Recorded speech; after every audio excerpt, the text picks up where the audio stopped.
बिस्मिल्लाहिर्रहमानिर्रहीम। अस्सलाम वालेकुम नाज़रीन, मैं हूं कंबर सैदी। प्रोग्राम देख रहे हैं आप डेडलाइन।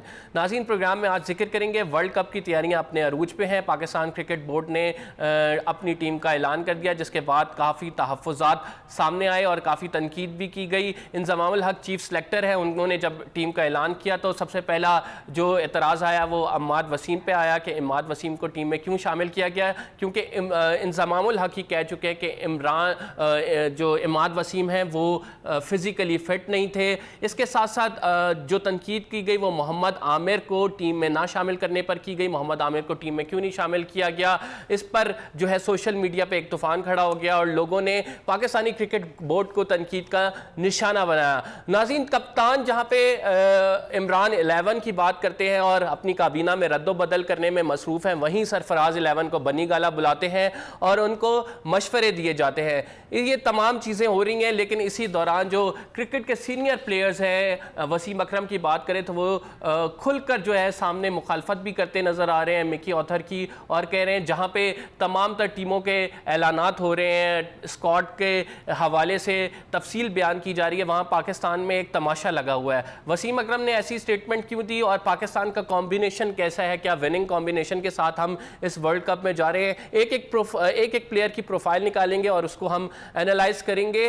पाकिस्तान के मिडल ऑर्डर बैट्समैन कितने हैं, अटैकिंग प्लेयर कितने हैं, फास्ट बॉलर हमारे पास कितने हैं, स्पिनर कितने हैं, ये तमाम चीज़ें आज प्रोग्राम में डिस्कस करेंगे। हमें प्रोग्राम में ज्वाइन कर रहे हैं मिर्ज़ा इकबाल बेग साहब, स्पोर्ट्स जर्नलिस्ट हैं, क्रिकेट का इंसाइक्लोपीडिया इन्हें कहा जाता है। सैयद अवैस क्रिकेटर हमारे साथ स्टूडियो में मौजूद हैं और आतिफ जहांगीर सीनियर तज्ज़ियाकार हमारे साथ तशरीफ़ रखते हैं। आप तमाम मोअज़्ज़ज़ मेहमान गिरामी का शुक्रिया। सबसे पहले सीनियर जर्नलिस्ट मिर्ज़ा इकबाल बेग साहब से शुरू करूँगा। सर, मिकी ऑथर का कॉम्बिनेशन क्या समझते हैं आप, ये विनिंग कॉम्बिनेशन है? देखिए कंबर, अगर हकीकत की निगाह से देखा जाए तो एक दो स्पॉट्स ऐसे हैं कि जिन पे कुछ न कुछ तब्दीली हो सकती थी, लेकिन पाकिस्तान क्रिकेट बोर्ड की सिलेक्शन कमेटी ने ऐसा नहीं किया। मेरी मुराद पाकिस्तान कप में बेहतरीन बैट्समैन और बेहतरीन बॉलर की है। आप पाकिस्तान कप में देखें कि बेहतरीन बैटिंग की उमर अकमल ने 342 रन टॉप स्कोरर रहे और वहाब रियाज जिन्होंने 10 विकेटें ली टॉप विकेट टेकर रहे, लेकिन उसके बावजूद उनको जो है वो टीम में नहीं लिया गया। 23 खिलाड़ियों में पहले उनका नाम आ रहा था कि शायद 23 खिलाड़ियों में वो 23 के अलावा कुछ ऐड करेंगे कि जिनका फिटनेस टेस्ट होगा, लेकिन मिकी आर्थर जो थे वो दीवार बनकर हायल हो गए इनके इरादों की राह में और उन्होंने इनको नहीं बुलाया। तो जो 23 बचते थे उन 23 में अगर आप देखें हकीकत की निगाह से तो फिर उन्हीं 23 में से जो टीम सेलेक्ट की गई है वो बुरी टीम नहीं है, इसलिए कि आबिद अली को भी मौका दिया है जिसने पाकिस्तान कप के फाइनल में भी सेंचुरी बनाई, ऑस्ट्रेलिया के खिलाफ अपने डेब्यू में भी सेंचुरी बनाई। इसके अलावा मोहम्मद हसनैन को मौका दिया है जो फास्ट बॉलर हैं और जिनकी स्पीड 150-151 किलोमीटर है। तो अगर देखा जाए, और मोहम्मद आमिर के लिए कंबर एक नया गेम तैयार किया गया है जो मेरे जराए कहते हैं वो ये कि इस 17 रुकनी टीम का ऐलान किया गया है। कहा गया कि 15 वर्ल्ड कप के खिलाड़ी हैं, 2 एक्स्ट्रा हैं, मोहम्मद आमिर और आसिफ अली। लेकिन इंजमामुल हक का ये भी कहना है कि वर्ल्ड कप से कबल इंग्लैंड के खिलाफ जो 5 वनडे सीरीज है उसमें अगर कोई अच्छा परफॉर्म करेगा इन दोनों में से तो उसे टीम में ले लेंगे। तो मुझे तो लग रहा है कि मोहम्मद आमिर कहीं टीम में ना आ जाए और अगर उन्होंने अच्छा परफॉर्म किया तो उनके चांसेस हैं, वरना आमिर जैसा बॉलर के जो तजुर्बाकार है वो कैसे तैयार हो गया जाने के लिए 2 एक्स्ट्रा खिलाड़ियों की हैसियत से। इसका मतलब है पसे पर्दा उन्हें कोई ना कोई यकीन दहानी कराई गई है कि अगर आप अच्छा परफॉर्म करोगे तो उस सूरत में आपको जो है वो टीम में मिर्जा साहब, यानी चांसेस आर देयर कि मोहम्मद आमिर, जो उम्मीद भी है हमारी और अवाम को भी काफ़ी ज़्यादा उम्मीदें हैं कि मोहम्मद आमिर एक अटैकर बॉलर है, हम और उनसे जब जाते हैं तो विकेट्स हमारी आती है, लेकिन सरफराज अहमद का उनके बारे में एक बयान आया कि मोहम्मद आमिर जो है विकेट्स नहीं ले रहे, जिद्दोजहद कर रहे हैं लेकिन आजकल वो विकेट्स नहीं ले रहे। इस बारे में क्या कहेंगे आप? देखें, ये तो हकीकत की निगाह से अगर आप देखें तो 18 जून 2017 के बाद से, जब से पाकिस्तान ने चैंपियंस ट्रॉफी जीती और उसमें मोहम्मद आमिर ने एक तूफानी स्पेल किया, विराट कोहली को आउट किया और 3 विकेटें ली, लेकिन उसके बाद से जो 14 one day international matches Mohammad Amir खेले उन 14 मैचेस में उन्होंने सिर्फ 5 विकेटें हासिल की हैं और उनका फी विकेट औसत 92 रन है। तो आप इससे अंदाजा लगा लेना कि वो बिल्कुल आउट ऑफ फॉर्म है। और एक ऐसा बॉलर कि जो एक जमाने में मुखालिफ बैट्समैनों के लिए दहशत की अलामत होता था, खतरे की अलामत होता था, जब वो आउट ऑफ फॉर्म हो तो उसको खिलाना मेरी राय में, जबकि यंगस्टर्स देखे ना आप, शाहीन शिनवारी जो है वो टीम से बाहर हो गए, उस्मान शिनवारी, शाहीन आफरीदी तो है टीम में, तो फिर उन यंगस्टर्स ने क्या बिगाड़ा है जो डोमेस्टिक में अच्छा परफॉर्म करते हैं, जिनको आप सेलेक्ट नहीं करते। तो सरफराज की बात तो बिल्कुल दुरुस्त है कंबर। आतिफ, आप कैसे देख रहे हैं? एक तो ये कॉम्बिनेशन पे आप कमेंट कर दें, और दूसरा ये बताएं कि मोहम्मद आमिर टीम से बाहर हैं, how do you see it? सबसे पहले तो मिर्ज़ा भाई को सलाम, ठीक है, ये मैं इनको बहुत अरसे से फॉलो कर रहा हूँ और एक दफ़ा मेरी इनसे लाइव में मुलाकात हुई, आज आपके प्रोग्राम के थ्रू दोबारा मुलाकात हुई। अच्छा, दूसरा ये कि इन्होंने, अच्छा, दूसरी बात ये कि आमिर का आप अगर पूछ रहे हैं तो देखें, आमिर, अगर आप ये कहें कि 18 जून 2000 जो इन्होंने बताया 17 चैम्पियंस ट्रॉफ़ी के बाद परफॉर्मेंस नहीं थी, लेकिन वो एक स्पेल था। पाकिस्तान की क्रिकेट अक्सर एक स्पेल के ऊपर चला करती है मोस्टली ना।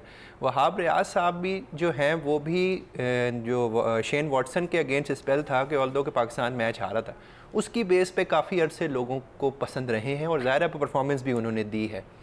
आमिर लीथल बॉलर है, आउट ऑफ फॉर्म है, लेकिन अगर आप इस पूरे के पूरे स्क्वाड की भी स्क्रूटनी करें तो कोई मतलब कन्फ्यूजन होती है। स्क्रूटनी करने से पहले चलें आप ये कह लें कि हाँ, हम अपनी टीम को बैक तो करते हैं, अब तो हमारे पास और कोई ऑप्शन नहीं है कि हमने इनको बैक करना ही करना है। लेकिन कहीं पर फिटनेस टेस्ट को लगाया हुआ है, कहीं पर परफॉर्मेंस को लगाया हुआ है, और कहीं पर ये दोनों चीज़ें नहीं है तो फिर भी टीम का पार्ट है। अब आमिर को अगर आप पास्ट परफॉर्मेंस की ये आप किसकी एग्जांपल देंगे कि कहीं पे दोनों चीज़ें नहीं है, ना फिटनेस है ना परफॉर्मेंस है, फिर भी नहीं, देखें, फिटनेस नहीं है, अमाद वसीम का आपने बोला, ठीक है, परफॉर्मेंस नहीं है, तो अब आपके जो मेन जो मिडल ऑर्डर बैट्समैन है, सबसे सीनियर बैट्समैन शोएब मलिक, उनका भी अगर आप इंग्लैंड न्यूजीलैंड का रिकॉर्ड देखें, मिर्ज़ा भाई सेकंड करेंगे इस बात को कि उनकी एवरेज भी 13, 14 या 20 के नीचे है, जितने भी उन्होंने वनडेज चैंपियंस ट्रॉफी के बाद खेले हैं। तो अब वहाँ पर और करंट परफॉर्मेंस भी उनकी कोई इतनी ख़ास नहीं है, तो अब वहाँ पर परफॉर्मेंस वाला बैरियर जो है वो क्रॉस कर गए वो। यहाँ पर अमाद वसीम फिटनेस के तो उमर अकमल और वहाब रियाज दोनों जो परफॉर्म भी कर रहे हैं और टेस्ट के लिए बुलाए भी नहीं गए इनफैक्ट, तो उनको बाहर करना भी थोड़ा सा समझ से बाहर लगता है। तो ये उमर अकमल की परफॉर्मेंस में कंसिस्टेंसी भी तो नहीं है ना सर। देखें, आपने पाकिस्तान कप करवाया क्यों? अगर आपका पाकिस्तान कप करवाने का पर्पज़ खिलाड़ियों को फाइनल जज नहीं करना था, सिर्फ उसमें से एक आबिद अली आप पिक करते हैं, हसनैन ने भी जो है वो पाकिस्तान कप शायद नहीं खेला किसी भी टीम की तरफ से, परफॉर्मेंस भी नहीं, तो आपने पाकिस्तान कप फिर करवाया क्यों? क्या वो टाइम का वेस्ट था, लोगों को दिखाने के लिए करवाया गया? और जिस तरह ये कह रहे हैं कि बैक एंड पे आमिर के चांसेस, मेरी भी 100% सिक्स सेंस यही कहती है कि आप वर्ल्ड कप में आमिर को देखेंगे और कुछ ना कुछ ऐसा होगा कि जिसमें हसनैन शायद या फिर कोई और यंगस्टर जो है वो उसकी जगह रिप्लेस करेगा। मेरा कहना ये है। अवैस, आप क्या कहेंगे कि पाकिस्तान कप हुआ और उसके बाद कोई ऐसा खिलाड़ी हमें पाकिस्तान कप से नहीं मिला सिवाय आबिद के जिसे हम चैम्पियंस ट्रॉफी, जिसे हम विनिंग कॉम्बिनेशन में देखें? एक तो अस्सलाम वालेकुम मिर्ज़ा भाई, अपना मिर्ज़ा भाई क्योंकि रेगुलर मेरे साथ अपना दूसरे एक टीवी शो पे भी होते हैं, काफ़ी कुछ सीखता भी हूँ इनसे, अपना मिर्ज़ा साहब आपका फैन क्लब बहुत है सर। ऐसी पर्सनैलिटी है मिर्ज़ा साहब, बहुत शुक्रिया मिर्ज़ा भाई अपना, क्योंकि आप सीनियर भी हैं, मुझे करेक्ट भी कीजिएगा एक आमिर पे अपना, क्योंकि काफ़ी डिस्कशन ऐसी है कि आपको पता है कमर, बहुत ही हम लोग जिस शोज़ पे बैठते हैं आमिर पे सबसे पहले बात होती है उसकी परफॉर्मेंस के ऊपर। अगर आप आमिर की बात करें तो उसकी इकॉनमी रेट बहुत अच्छी जा रही है, सबको पता है, लेकिन अनफॉर्चुनेटली जो एक आमिर जो हमें याद है 2010 में जब वो बैन हुआ, आमिर बेसिकली एक लीगल थ्रेट था दूसरी टीम के लिए। अगर आपको याद हो जब आमिर वापस आया था टीम के अंदर तो हमारा एशिया कप था T20 if I am not wrong, जो बांग्लादेश में था, इंडिया के खिलाफ मैच आपको याद होगा जिसमें पाकिस्तान ने शायद 78-87 रन किए थे। आमिर की अगर आपको बॉलिंग याद हो तो नीचे मुझे टैग उसको वक्त याद है तो लिखा हुआ था लेफ्ट आर्म फास्ट। अगर आमिर की वेरिएशंस की मैं बात नहीं कर रहा, पेस पे चले आप बात कर लें तो अब आमिर का लेफ्ट आर्म फास्ट ज़रूर लिखा था, लेकिन उनकी पेस पे अगर आप चेक करें तो ड्रॉप हो गई है 132, 134, 135, हार्डली 140 वो क्लिक करते हैं। दैट मीन्स उनका फिटनेस इशू है। विकेट्स ना लेना सबसे बड़ा एक फैक्टर जो मैं समझता हूँ, मिर्ज़ा भाई प्लीज़ मुझे करेक्ट कीजिएगा क्योंकि आप सीनियर है काफ़ी, सबसे बड़ा जो फैक्टर मैं सोचता हूँ कि उसका विकेट्स लेना नहीं है वो ये कि ऑल द 3 फॉर्मेट्स वो खेलता है, रेस्ट नहीं है एक बॉलर के लिए, रेस्ट बहुत ज़रूरी होता है। देखिए कैप्टन या कोच का काम ये नहीं बनता कि वो एक प्लेयर के पास जाके पूछे भाई तो कौन सा फॉर्मेट खेल सकता है, कौन सा नहीं खेल सकता। प्लेयर के ऊपर भी होता है कि वो कैप्टन कोच से बात करे कि मैं रेड बॉल क्रिकेट नहीं खेल सकता, मैं वाइट बॉल क्रिकेट के लिए अवेलेबल हूँ, मेरी फिटनेस के ऊपर वो असर कर रहा है। अनफॉर्चुनेटली आमिर की आप बात करें, एवरी सिंगल मैच उनको खिलाया गया है, चाहे वो वर्ल्ड 11 के खिलाफ, जो पाकिस्तान में वर्ल्ड 11 आई थी उनके खिलाफ भी खिलाया गया, आयरलैंड के खिलाफ भी उनको खिलाया गया। अगर आपको याद हो जो हमने टेस्ट मैच खेला था, कोई भी ऐसी सीरीज नहीं है जिसमें आमिर को रेस्ट ना दिया गया, शायद 1 या 2 सीरीज के अंदर रेस्ट दिया गया हो, तो वो भी एक जाती होती है बॉलर मिर्जा साहब एक खिलाड़ी को रेस्ट देना कितना ज़रूरी है? हमने देखा सरफराज अहमद को जो पहले रेस्ट दिया गया, क्या वो सही था वर्ल्ड कप से पहले उन्हें रेस्ट देना, और कितना ज़रूरी है ये रेस्ट देना? देखें कंबर, सबसे पहले तो मैं आतिफ का और उवैस का शुक्रिया अदा करूंगा, ये बड़ी रिस्पेक्ट के साथ इन्होंने जिक्र किया मेरा। लेकिन आमिर की मैं बात करूं, अगर आप आमिर के स्टैट्स पे नजर डालें, 2009 में जब आमिर पाकिस्तानी टीम में आया 19 विकेटें थी वनडे में, 2010 में कोई विकेट नहीं थी और फिर उस पर पाबंदी लग गई। फिर 6 साल के बाद मोहम्मद आमिर की वापसी हुई, और जब वापसी हुई तो 2016 में उसकी 12 विकेटें थी और 2017 में उसकी 18 विकेटें थी। लेकिन उसके बाद से डाउनफॉल शुरू हुआ। आप देखें कि पूरा जो 2018 गुजरा उसमें आमिर ने 3 विकेटें ली और उसका फी विकेट औसत 100 रन करा। फिर आप इस साल 2019 को अगर हम ले लें तो अब तक आमिर ने सिर्फ 2 विकेटें हासिल की हैं। तो इस परफॉर्मेंस की बेस पर, क्योंकि वो डिक्लाइन की तरफ आ रही, इस परफॉर्मेंस और इस स्टैट्स की बेस पर तो आमिर की जगह नहीं बनती, और उसको उसने खुद कहा था कि जी मैं तो शॉर्टर वर्जन ऑफ क्रिकेट खेलना चाहता हूँ। लेकिन लोग कहते हैं कि चूंकि वो मिकी आर्थर के बड़े करीब है, मिकी आर्थर उनके बड़े फैन है, इसलिए वो उनको खिलाते हैं। और अभी भी आप देखें, जब ऑस्ट्रेलिया के खिलाफ वनडे सीरीज हुई तो आमिर एक ही मैच खेला, 9 ओवर्स में 59 रन दिए शारजा में, और उसके बाद बकिया मैचेस में उसे आराम कराया गया। तो मेरी समझ में नहीं आता कि ठीक है आमिर का एक नाम था, लेकिन अब आप उसकी गेंद की स्पीड देखें, आप उसकी बॉलिंग की कार्ड देखें, वो आमिर जो 2009-2010 में था वो बिल्कुल नजर नहीं आता। आतिफ ने बात की शोएब मलिक की, बिल्कुल इन्होंने सही कहा। शोएब मलिक ने गुज़िश्ता 25 वनडे इंटरनेशनल मैचेस जो खेले उनमें उन्होंने सिर्फ 556 रन बनाए और 23 का उनका एवरेज है। और अगर इंग्लैंड में उनके एवरेज को देखें तो सिर्फ 13 रन फी इनिंग्स का उनका इंग्लैंड में बैटिंग एवरेज है। तो तजुर्बाकार है, 14 अक्टूबर 1999 से जो है वो इंटरनेशनल क्रिकेट खेल रहे हैं, अब 20 बरस हो जाएंगे। तो बाज जगह पर तो तजुर्बे को और फौकियत दी गई, बाज जगह पर फॉर्म को नजरअंदाज। तो शोएब मलिक को सिर्फ तजर्बे की वजह से फौकियत दी गई, परफॉर्मेंस जैसे कि आप हमें फैक्ट्स गिनवा रहे हैं, उनके फैक्ट्स बता रहे हैं, तो सिर्फ तजर्बा एक था जो बीच में हाइल हुआ और उन्हें टीम में रख लिया गया? जी हाँ, मुझे तो यही लग रहा है। उसकी बुनियादी वजह है कि इस टीम में आप देखें ना, सिवाय शोएब मलिक और मोहम्मद हफीज के कोई इतना सीजन कैंपेनर नहीं है, कोई इतना सीजन खिलाड़ी नहीं है। मोहम्मद हफीज 2003 से इंटरनेशनल क्रिकेट खेल रहे हैं, 16 बरस हो गए।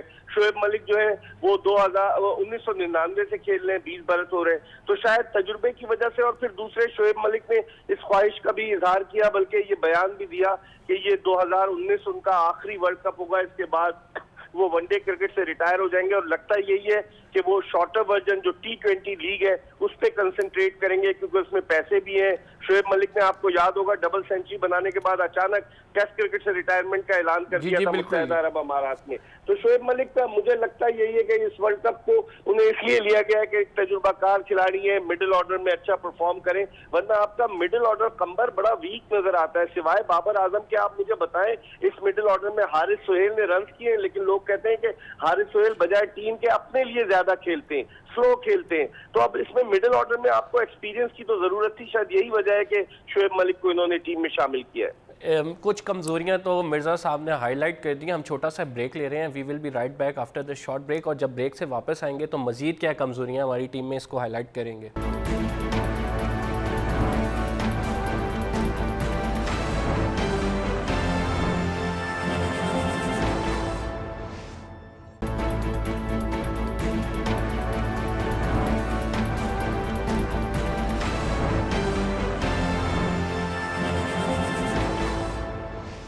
वेलकम बैक नाज़रीन, और वर्ल्ड कप की तैयारियां हैं और हम अपने जो टीम कॉम्बिनेशन है उसको एनालाइज कर रहे हैं, एक एक प्लेयर का प्रोफाइल उठा के देख रहे हैं उसकी क्या परफॉर्मेंस रही।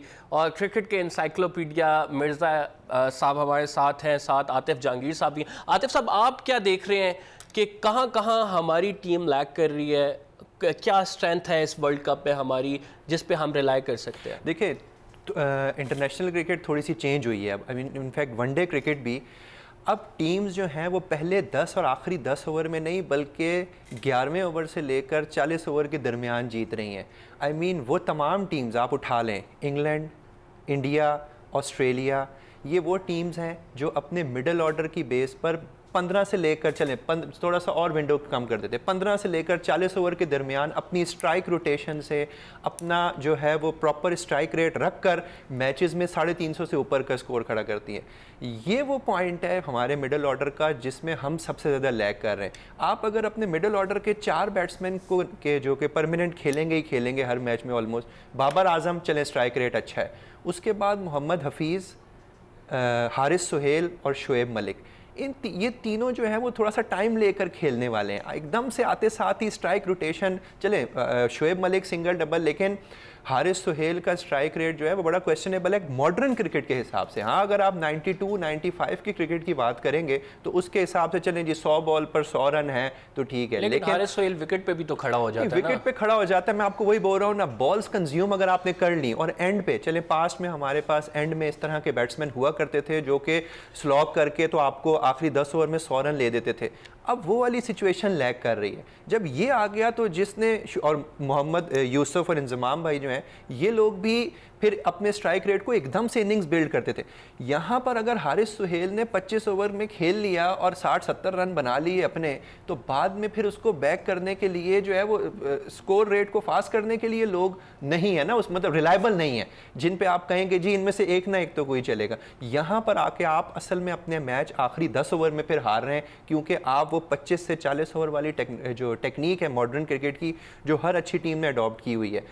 इंग्लैंड के मिडल ऑर्डर बटलर आता है, मॉर्गन आता है, तो यहाँ पे आप इनको नोट करें कि ये तो स्ट्राइक रेट 150 पे ले जाते हैं। आते साथ ही ऐसी इनकी कुछ आई सेट है, कॉन्फिडेंस है कि ये चीज़ को हमारे यहाँ पर ये पहले 10-15 पुराने ज़माने के क्रिकेट के पहले 10-15 बहुत अच्छा चल रहा है। वो ऑस्ट्रेलिया हर टीम ने अपने 2-2, 3-3 खिलाड़ी ऐसे मिडल ऑर्डर में रखे हुए हैं जिनके स्ट्राइक रेट आप नोट करें तो वो 130-140 को टच कर रहे हैं कैरियर स्ट्राइक रेट, जो कि एक बहुत ही ज़ाहिर है मॉडर्न क्रिकेट की रिक्वायरमेंट है।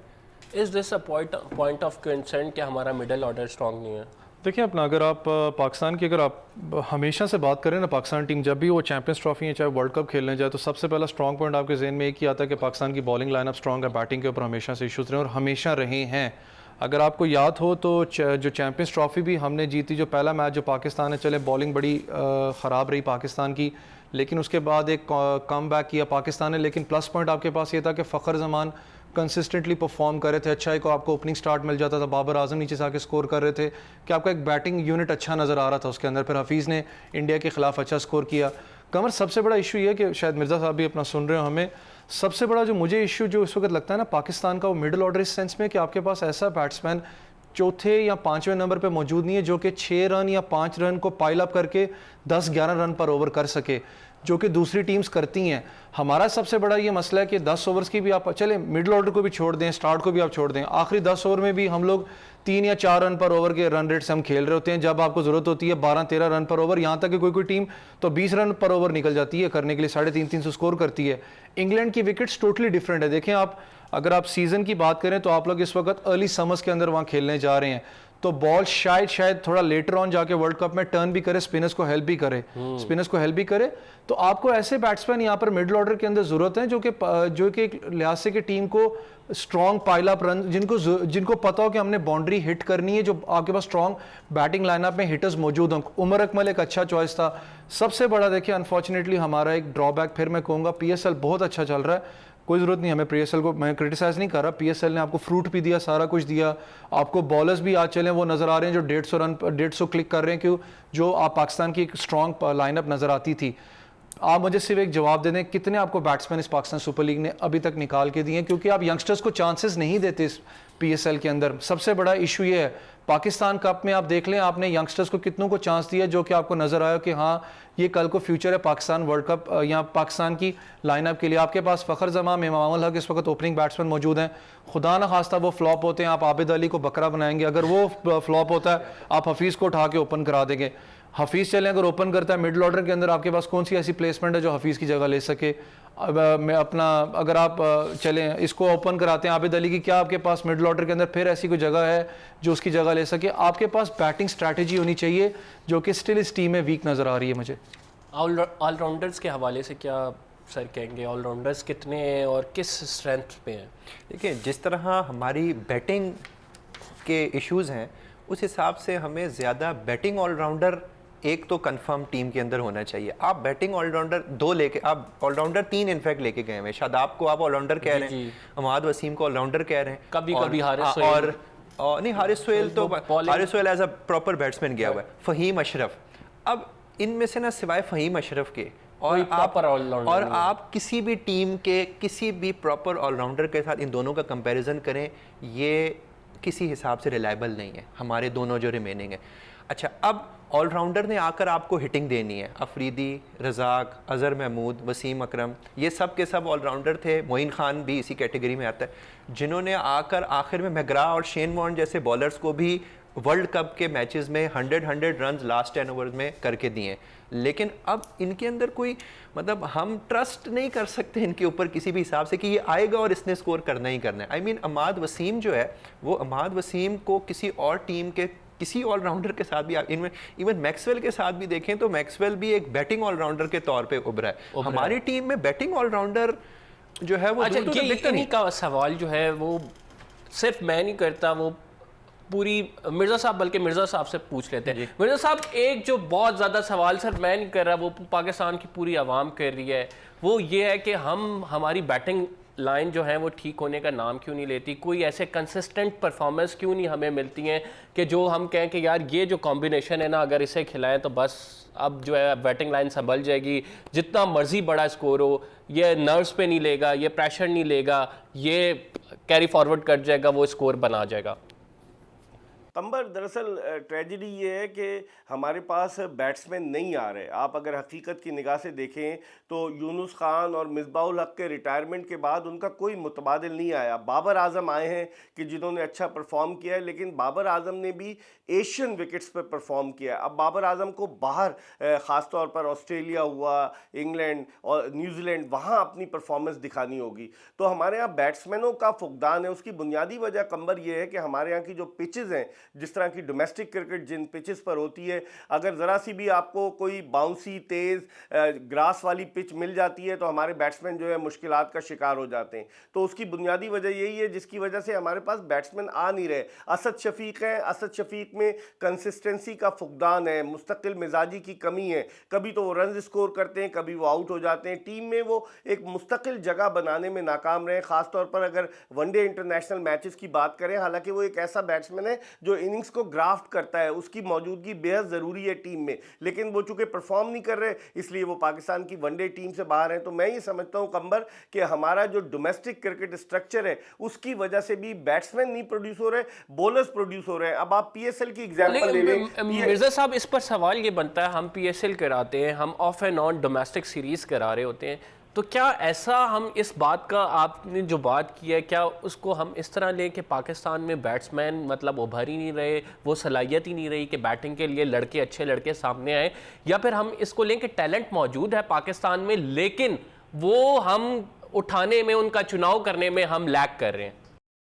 यह आपकी दूसरी बात बिल्कुल सही है कंबर के, टैलेंट मौजूद है लेकिन उसको निखारने में, उसको संवारने में हम वो रोल प्ले नहीं कर रहे जो कि करना चाहिए। वो उसकी बुनियादी वजह ये कि आपकी कोचिंग नहीं है। डोमेस्टिक क्रिकेट आपकी तबाह बर्बाद हो चुकी है। आपके जो कोच हैं ग्रांड फ्लावर हज़ारों डॉलर्स ले रहे हैं। पाकिस्तानी खिलाड़ियों को इस वक्त तो कोचिंग की ज़रूरत नहीं है। कोचिंग की ज़रूरत होती है अंडर 16, अंडर 17, अंडर 19 लेवल पर। भारत की एग्जाम्पल ले लें, भारत ने राहुल द्रविड़ को अपनी जूनियर टीम के साथ लगाया और भारत की जूनियर टीम के लड़के सीनियर टीम में आ रहे हैं। विराट कोहली की एग्जांपल, विराट कोहली सर, विराट कोहली की बहुत बड़ी 2008 में भारत विराट कोहली की कप्तानी में कुआलालंपुर में जो अंडर 19 वर्ल्ड कप हुआ था वो जीतने में कामयाब हुआ था। हमारी टीम के कप्तान इमाद वसीम थे, हमारी उस टीम में अहमद शहजाद थे, शान मसूद थे, उमर अकमल थे, मोहम्मद आमिर जो डेंगू फीवर की वजह से वो वर्ल्ड कप नहीं खेल सके। तो हमारे कई लड़के थे, लेकिन आप देखें कि भारत में उन्होंने एक इंफ्रास्ट्रक्चर बनाया हुआ है। उनकी एक एकेडमी है बेंगलोर में और वहाँ राहुल द्रविड़ जैसा जो सुपरस्टार है वो उन्हें कोच करता है, जिसकी वजह से लड़के आ रहे हैं। हमारे यहाँ कोचिंग का कोई तरीक़ाकार नहीं है। नेशनल क्रिकेट एकेडमी जो है वो बोर्डिंग और लॉजिंग की फैसिलिटीज़ के लिए बनाई गई है ऐसा लगता है, और नेशनल क्रिकेट एकेडमी में वो काम नहीं हो रहा जो बैट्समैनों पर होना चाहिए। तो इस पे पाकिस्तान क्रिकेट बोर्ड को कंबर नज़र रखनी चाहिए कि खिलाड़ियों को कैसे पॉलिश करेंगे, इन पत्थरों को तराश कर हीरा कैसे बनाएंगे। ये ऐसा हो नहीं रहा। लड़के अपने तौर आते हैं, आप देखें हमारे यहाँ डोमेस्टिक क्रिकेट जो लड़के खेलते हैं उनको ये सेंस नहीं है कि बल्ला ज़मीन पर रगड़ कर दौड़ना है कि रन आउट होने से बचे, वो बल्ला हवा में लेकर दौड़ते हैं। बहुत सारी ऐसी खामियां हैं जो टेक्निकल चीज़ें जो अंडर 19, अंडर 17, अंडर 16 लेवल पर इनको बतानी चाहिए, वो कोई बताने वाला नहीं है। बिल्कुल, आप बिल्कुल सही कह रहे हैं सर। इसके साथ साथ एक और बड़ी अहम बात जो कि आपसे डिस्कस करना बहुत ज़रूरी है, और वो ये बात है क्या हम इस दफ़ा भी आधे रमज़ान दुआएं करते रहेंगे, क्योंकि पाकिस्तान इंडिया एपिसोड के बाद आपने देखा रीसेंट टेंशन के बाद सबसे ज़्यादा फोकस होगा 16 जून वाले मैच पे, पाकिस्तान इंडिया के मैच पे। अगर हम फेयर एनालिसिस करें कि पाकिस्तान और इंडिया की टीम की स्ट्रेंथ्स क्या हैं और हम किधर खड़े हैं, तो सर आपके फेयर कमेंट्स चाहिए विद फैक्ट्स। देखिए, अगर आप कंबर ईमानदाराना तरीके से देखें तो पाकिस्तानी टीम का एक नफसियाती दबाव तो होता है भारतीय टीम पर। ये अलग बात है कि वर्ल्ड कप में हम भारत के ख़िलाफ़ कोई मैच नहीं जीते, लेकिन आप ये ना भूलें कि हम इंग्लैंड में खेल रहे हैं जहां 18 जून 2017 को चैम्पियंस ट्रॉफी के फाइनल में 140 रन के बड़े मार्जिन से हमने भारत को हराया था। एक साइकोलॉजिकल इफ़ेक्ट तो होगा डेफिनेटली, लेकिन इस वक्त जो भारत की टीम जिसका ऐलान हुआ है वो खासी मजबूत और मुतवाज़िन है। उनके बेशतर खिलाड़ी इन फॉर्म हैं, इन टच हैं। अब आप देखें कि IPL Indian Premier League Bharat में हो रही है, वो खिलाड़ी उसमें हिस्सा ले रहे हैं, वो ट्यून अप है, जबकि हमारे खिलाड़ी जाकर 5 वनडे खेलेंगे। तो अगर हकीकत की निगाह से देखा जाए, इंग्लैंड की सरजमीन पाकिस्तान के लिए इंटरनेशनल इवेंट में अच्छी साबित हुई है। 1999 का वर्ल्ड कप देख लिया, क्वालिफाई कर गए थे। 21 जून 2009 को हम वर्ल्ड T20 जीते, यूनुस खान की कप्तानी में लॉर्ड्स के क्रिकेट ग्राउंड पर हमने फाइनल में चैंपियंस ट्रॉफी देखी, T20 वर्ल्ड कप हमने वहां से जीता। तो ये सारे इवेंट्स अगर हम जहन में रखें, लेकिन अगर हकीकत की निगाह से मवाजना करें, मैं समझता हूँ थोड़ी सी भारत को पाकिस्तान पर एज हासिल होगी। जो 16 जून को जो मैच ओल्ड ट्रैफर्ड मैनचेस्टर में हो रहा है, जिसके टिकट्स बिक चुके हैं और बड़ी तादाद में एशियाई बाशिंदे मैनचेस्टर में रहते हैं और ऑल ओवर इंग्लैंड सारे सबकी नज़रें मरकूज़ हैं। मुझे मेरे दोस्त का फ़ोन आया, 300 पाउंड का 400 पाउंड का टिकट खरीदने के लिए तैयार है कि किसी तरीके से मैच में हम दाखिल हो सकें, देख सकें। तो एक्साइटमेंट तो है, खुदा करे कि पाकिस्तानी टीम मिर्जा साहब, अक्सर ये बात की जाती है पाकिस्तान इंडिया का जब मैच होता है, जिसने टॉस जीत लिया उसने मैच जीत लिया, क्योंकि अगर पाकिस्तानी टीम हमने देखा है कि चेजिंग में आती है तो चेजिंग में हम बहुत ज़्यादा लैग करते हैं और फौरन जो है हमारी विकेटें गिरनी शुरू हो जाती हैं, और ये होता है कि विद इन 100 भी हम अक्सर आउट हुए हैं। तो टॉस कितना एक इफेक्टिव होगा इस सारे मामले में? अगर पहले जाते हैं तो ऑब्वियसली प्रेशर इतना नहीं होता कि आपने टारगेट चेस करना है, आपने एक बड़ा टारगेट और बड़ी टीम आपके आगे है। तो अगर हम टॉस जीत जाते हैं और पहले बैटिंग करते हैं, पिच के हवाले से ज़रा इसकी डिटेल्स बता दें। कंबर, ये तो फैसला वही लोग करेंगे कि पिच किस तरह की है। कंडीशंस इंग्लैंड में जो है आम तौर पर अब्र आलूद मौसम होता है, बादल छाए होते हैं। उस कंडीशंस में क्या टॉस जीतकर अगर बारिश एक दिन पहले हुई है तो थोड़ा सा मॉइस्चर होता है विकेट में, उस कंडीशन में टॉस जीतकर क्या कोई टीम इतना बड़ा रिस्क लेगी बैटिंग करने का? ये तो सब डिपेंड करता है कंडीशंस पर। लेकिन आपने बात बिल्कुल सही कही कि पाकिस्तानी बैट्समैन हदफ के ताक़ुब में ज़्यादा दबाव का शिकार होते हैं बनिस्बत इसके कि वो पहले खुद बैटिंग करें। आप देखें ओवल लंदन में पाकिस्तान ने पहले बैटिंग की और किस तरीके से भारतीय बॉलर्स के छक्के छुड़ाए। तो पाकिस्तान का हमेशा से ये ट्रैक रिकॉर्ड रहा है कि अगर पाकिस्तान पहले बैटिंग करता है और बाद में अगर वो हदफ के ताक़ुब में जाता है तो उसे मुश्किल होती है। इस दफ़ा कौन सी टीम फेवरेट होगी? हम एक छोटा सा ब्रेक ले रहे हैं और ब्रेक के बाद आएंगे। क्या इंग्लैंड में वर्ल्ड कप होने जा रहा है इसलिए इंग्लैंड फेवरेट है? ब्रेक के बाद आएंगे तो अपने तजियाकारों से पूछेंगे।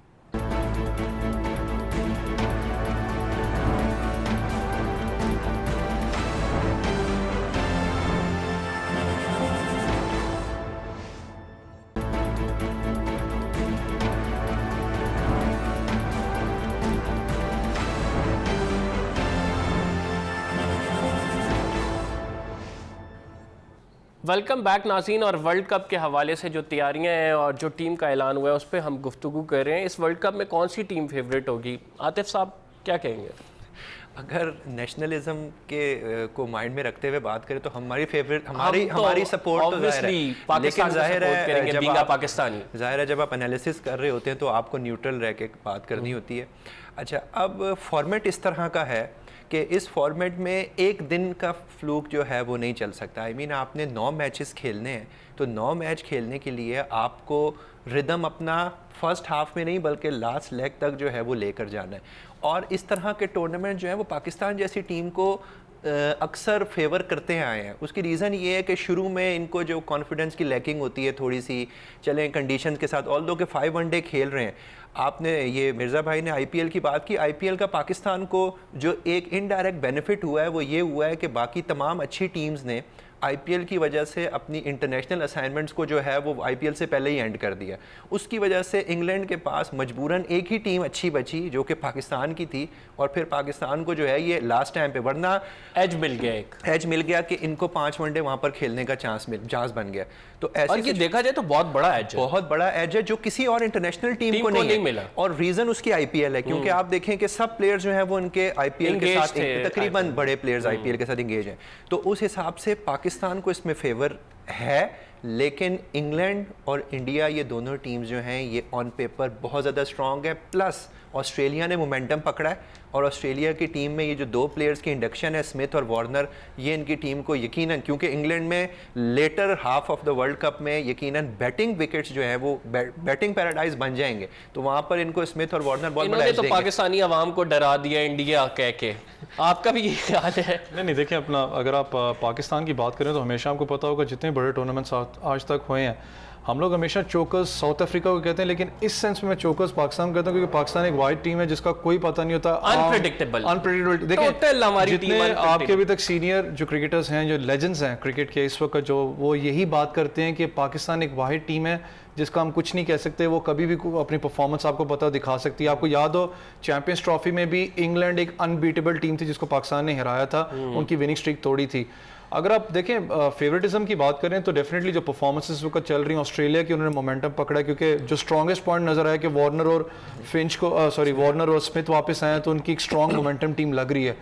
इंडिया की आप बात करें डेफिनेटली, क्योंकि उन्होंने वर्क हार्ड किया हुआ है, उनके पास, जैसे मिर्ज़ा भाई भी बड़ी एक अच्छी बात उन्होंने की कि हमारा अनफॉर्चुनेटली डाउनफॉल है कि हमारे अंडर 17 अंडर 19 के साथ हमारे लेजेंड क्रिकेटर्स नहीं अच्छा समझते ऐसा कोचिंग स्टाफ यूज़ करना, जो इंडिया एक अच्छा काम कर रहा है, जो अच्छे क्रिकेटर्स प्रोड्यूस कर रहा है। देखिए अपना अगर पाकिस्तान के, जैसे मैंने आपको हंटिंग ग्राउंड अच्छा रहा है पाकिस्तान के, लेकिन स्टिल मैं कहूँगा पाकिस्तान के लिए एक अच्छा एज कि पाकिस्तान को एक अच्छी सीरीज़ मिल गई वर्ल्ड कप से पहले, क्योंकि हम लोग हमेशा ये बात करते हुए हैं कि पाकिस्तान बहुत लेट एंटर होता है टूर्नामेंट में, कोई प्रैक्टिस मैच नहीं खेलता, क्योंकि आप डिफरेंट वेदर से आप डिफरेंट वेदर में ट्रैवल करते हो, तो आपको यूज टू होने के लिए, क्लाइमेटाइज होने के लिए आपको मैचेस खेलने पड़ते हैं, कॉन्फिडेंस भी बनाने के लिए उस विकेट्स के ऊपर।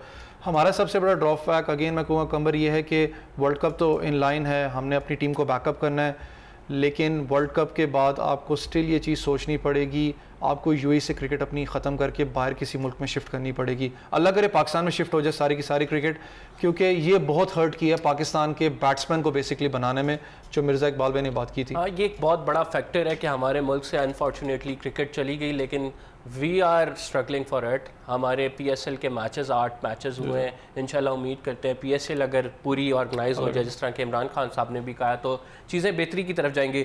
मिर्ज़ा साहब, आपकी तरफ जाऊंगा। मोहम्मद हसनैन को टीम में शामिल किया गया, इतना तजर्बा नहीं रखते, कैसी रहेगी परफॉर्मेंस? क्या एक प्रेशर होता है वर्ल्ड कप का अपना, वो बर्दाश्त कर पाएंगे? देखिए, ये एक नौजवान खिलाड़ी के लिए एक ऐसी सूरत हाल होती है कंबर, जिसमें वो हीरो भी बन सकता है और ज़ीरो भी बन सकता है। उमूमन हमने देखा है पाकिस्तान की, अगर क्रिकेट पर आप नज़र डाली जाए, ऐसे फास्ट बॉलर्स आए। वकार यूनुस को आप देखें कि किस तरीके से इमरान खान अपने घर में बैठे मैच देख रहे थे, वो सुपर विल्स कप का मैच था, दिल्ली वर्सेस यूनाइटेड बैंक, और वो फिर गए गद्दाफी स्टेडियम लाहौर और वकार यूनुस को वो लेकर आए, और वकार यूनुस ने क्या परफॉर्मेंस दी। और दिलचस्प इत्तफाक ये है कि वकार यूनुस ने भी अब से तकरीबन 30 बरस कबल अपना one day international cricket career Sharjah cricket stadium में शुरू किया था, और मोहम्मद हसनैन ने भी उसी मैदान पर अपना क्रिकेट करियर शुरू किया। वकार यूनुस भी बहुत तेज़ बॉलर थे, हसनैन भी तेज़ हैं। हसनैन में पोटेंशियल है, उनको गाइडेंस की ज़रूरत है। जैसे वकार यूनुस थे, उन्हें इमरान खान गाइड किया करते थे, फिर वो वसीम अकरम के साथ खेले, फिर शोएब अख्तर वगैरह को भी गाइड किया जाता था। लेकिन यहाँ हसनैन को गाइड कौन करेगा? कौन सा ऐसा सीजन बॉलर है? क्योंकि सारे यंग हैं। अगर आप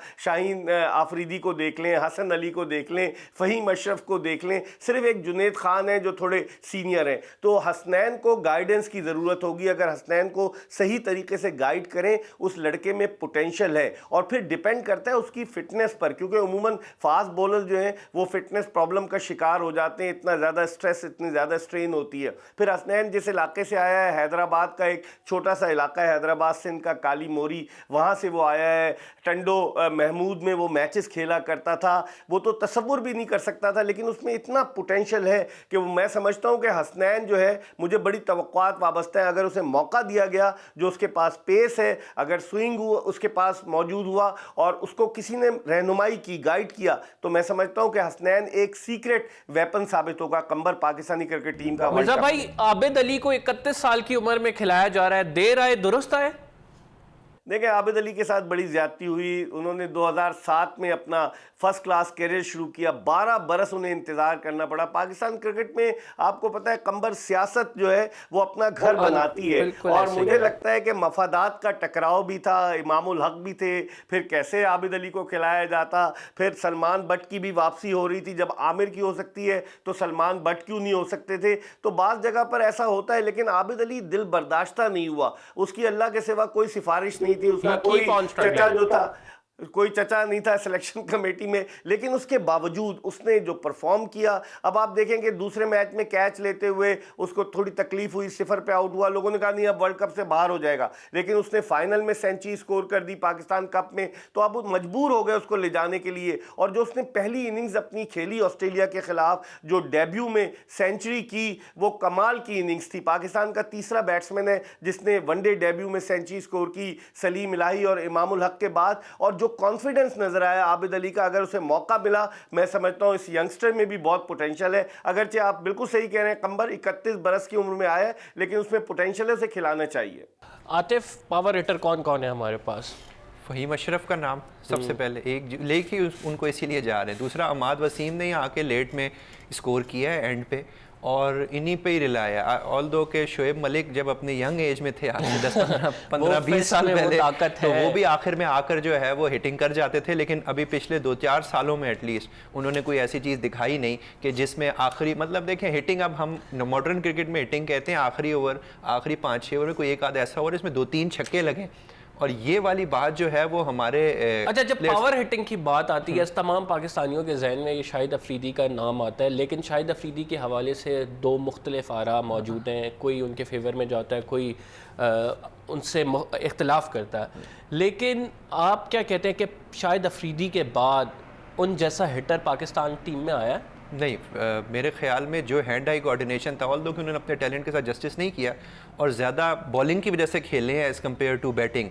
यानी कि 2011 के वर्ल्ड कप तक उनकी बॉलिंग जो है वो किसी भी अच्छे अच्छे रिस्ट स्पिनर से जो थी वो बेहतर थी। बाकी पिछले 4-5 सालों से उनकी रिटायरमेंट के बाद फ़हीम अशरफ का नाम मैं बार बार ले रहा हूँ, वही, और फिर अमाद वसीम ने ही लेट कुछ किया है जो है वो एक्सेलरेशन। उसके अलावा और कोई कंसिस्टेंट एक्सेलरेशन, कंसिस्टेंट यानी कि 4-5-6 ओवर आखिरी के ऐसे हों जिनमें 70-80 रन इजीली कर सकें वो। अब जैसे मैक्सवेल आता है, ऑस्ट्रेलियन टीम उस पर डिपेंड करती है, उन्हें पता है कि यार ये लेके आगे जाएगा, हिटिंग करने की बारी आई, हिट कर देगा। आप मैक्सवेल का नाम ले रहे हैं, मैक्सवेल ने 25वें ओवर से 50वें ओवर तक भी बैटिंग करके इंडिया के खिलाफ सीरीज में जितवाया है। इनमें से फ़हीम अशरफ जो हमारे हिटर हैं, इनमें से कोई भी 5 से 10 ओवर के ऊपर खड़े होने वाले अभी तक इन्होंने दिखाया नहीं है। शायद खेल सकें लेकिन अभी तक किया नहीं है। स्पिन पे बहुत रिलाई करते रहे। पाकिस्तान टीम जो है स्पिनर्स की बदौलत जब भी मुश्किल हालात में आती है, कोई बैट्समैन आउट नहीं हो रहा होता, स्पिनर को लगाते हैं कि यार ये विकेट निकाल ले, फिर उसके बाद जो है चेंज कर देंगे, फिर उसको एंड के ओवर के लिए रखेंगे ताकि रन रोक ले। तो अब जो हमारा कॉम्बिनेशन है, इस पे कोई हमारे पास शाइनिंग स्टार, कोई ऐसा स्पिनर जो आप कह रहे हैं कि अनयूजुअल रहेगी जिसकी परफॉर्मेंस? देखिए, अगर आपको याद हो, हफीज़ अपना एक, अगर सीनियर्स में बात करें, मोहम्मद हफीज़, क्योंकि वन एक थे कि जो कि अटैक के अंदर आपको विकेट्स निकालते, गोल्डन नाम है बेसिकली कहूँगा, जो आपको विकेट्स दे जाते थे, लेकिन अनफॉर्चुनेटली वो हफीज़ नहीं रहे बॉलिंग एक्शन के चेंज होने के बाद। इन्होंने कोशिश की इमाद वसीम को उनका रोल देने की, लेकिन इमाद वसीम एज प्रेडिक्टिव नहीं रहे कि जो हफीज़ थे। शादाब खान का एक और सबसे बड़ा इशू, क्योंकि उनकी बैक का इशू है, होप्स वो सॉर्ट आउट हो गया, क्योंकि शादाब खान का जो बेसिकली मैं कहूँगा कि अब आहिस्ता आहिस्ता वो एक्सपोज होते जा रहे हैं। 2009 में आपको याद हो, क्योंकि मैं लेट पीछे नहीं जाना चाहता, आपके लेजेंड्स बहुत गुजरे हैं, लेकिन 2009 से अगर आप बात करें तो आपको याद होगा आपके पास 2 ऐसे स्पिनिंग ऑप्शन मौजूद थे, सईद अजमल और शाहिद अफरीदी के। जो भी टोटल होता, चाहे वो T20 क्यों ना हो, चाहे वो वनडे क्यों ना हो, आपको पता था कि भाई ये 8 ओवर या 20 ओवर ऐसे हमारे लड़के मौजूद हैं जो भी टोटल होगा आपको ये उसको रुकवा के देंगे और विकेट्स आपको लेके देंगे। ये रोल जो साहब शादाब खान, इमाद वसीम को प्ले करना पड़ेगा, क्योंकि ये 2 बेसिकली मेन लीडिंग स्पिनर्स इस वक्त मौजूद हैं। अगर आप खान साहब की बात करें जो प्राइम मिनिस्टर कल मिल के आए, तो शादाब खान के बारे में उन्होंने कहा था कि आपका रोल बहुत प्रोडक्टिव होगा पाकिस्तान टीम में, as a bowler as a batsman too. क्योंकि शादाब खान को अगर आप देखें तो मैं स्पिनर उनको बेसिकली ये नहीं कहूँगा कि खाली वो अपना लेग स्पिनर है, वो बेसिकली एक बैट्समैन भी है। उन्होंने स्कोर करके आपको दिया है पाकिस्तान के लिए, लेकिन ऑन एंड ऑफ तो उनको वो भी रियलाइज़ करना पड़ेगा कि मैं एक ऑलराउंडर की हैसियत से पाकिस्तान टीम में जो सा जगह रखता हूँ। बाकी आपकी स्पिन बॉलिंग ऑप्शन, फिर मैं कहूँगा कि आपके फास्ट बॉलर्स बहुत ज़्यादा उनके ऊपर रिलाई करेगा कि वो क्या ब्रेक थ्रू लेके देते हैं ओपनिंग स्टांस के ऊपर, तब जाके आपके स्पिनर्स पे बात आएगी कि मिडिल ऑर्डर के अंदर आपका स्पिनर्स कैसे परफॉर्म करते हैं। मिर्जा साहब, last but not the least, हम कैप्टन की बात करते हैं। सरफराज अहमद को किस तरह देख रहे हैं? क्या वो एक ऐसे कैप्टन है जो कि 2019 का ये जो वर्ल्ड कप है इसकी ट्रॉफी घर आए, फिर हम भी जश्न मनाएं आपके साथ? देखें, कबल अज़ वक्त होगा ये कहना कंबर के ट्रॉफ़ी आए, क्योंकि आप हकीकत की निगाह से सारी चीज़ों का एनालिसिस करें। सरफराज में पोटेंशल है, लीड करते हैं। आप देखें कि अभी ऑस्ट्रेलिया की सीरीज़ में शोएब मलिक कप्तानी कर रहे थे, वो बात नज़र नहीं आ रही थी जो सरफराज की कप्तानी में नज़र आती है कि खिलाड़ियों के साथ इंटरेक्ट करते रहते हैं, चीखते रहते हैं। ऐसा भी कप्तान होना चाहिए। पाकिस्तान क्रिकेट में कई कप्तान ऐसे गुजरे, चाहे इंज़मामुल हक हो, वो बिल्कुल खामोश रहते थे, लेकिन इमरान खान, वसीम अकरम, अगर आप इन कप्तानों को देखें कितने मुताहरिक होते थे। तो सरफराज बड़े मुताहरिक हैं, लेकिन अब उन्हें अपनी विकेट कीपिंग और कप्तानी के साथ साथ अपनी बैटिंग सलाहियतों के भी जौहर दिखाना होंगे। वो ये कह रहे हैं कि मैं नंबर 5 पे बैटिंग करूंगा इस वर्ल्ड कप में। गुज़िश्ता वर्ल्ड कप में वो गए, अब सिर्फ इस टीम में कंबर सिर्फ 2 ही खिलाड़ी ऐसे हैं, सरफराज अहमद और हारिस सोहेल, जिन्होंने 2015 का वर्ल्ड कप खेला था। बकिया खिलाड़ी जो हैं वो बेशतर खिलाड़ी पहली मरतबा वर्ल्ड कप खेल रहे हैं, लेकिन यंग टीम है और यंगस्टर्स में एक जोश, जज्बा, उमंग होती है अच्छा परफॉर्म करने की। तो मुझे तवक्को तो ये है कि सरफराज अच्छा परफॉर्म करेंगे, लेकिन जो फॉर्मेट है इस वर्ल्ड कप का, उस फॉर्मेट में जिस तरह से आतिफ भी कह रहे थे, उवैस भी, वाकई में उस फॉर्मेट में बड़ा मुश्किल होगा। पाकिस्तान को एटलीस्ट 5 या 6 मैच तो जीतने होंगे, तब वो सेमीफाइनल के लिए क्वालिफाई कर सकेगा। तो ये एक बड़ा चैलेंजिंग टास्क होगा। Let's hope for the best.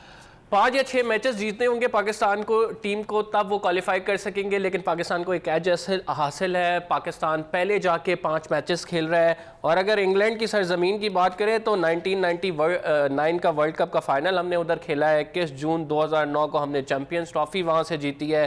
फिर 18 जून 2017 को चैम्पियंस ट्रॉफ़ी जीती है। 21 जून 2009 को वर्ल्ड कप भी हमने T20 का वहाँ से ही जीता है। तो क्या इस दफ़ा भी इंग्लैंड की सरजमीन जो है पाकिस्तान की सरफराजी का बायस बनेगी या नहीं, ये आने वाला वक्त बताएगा। मैं तमाम मौज़्ज़ज़ मेहमान गिरामी का अपना शुक्रिया अदा करता हूँ, उन्होंने हमारे लिए वक्त निकाला। इंशाल्लाह आप अपना फीडबैक ना देना भूलिएगा। अगले प्रोग्राम में आपसे फिर मुलाकात होगी। अल्लाह हाफ़िज़।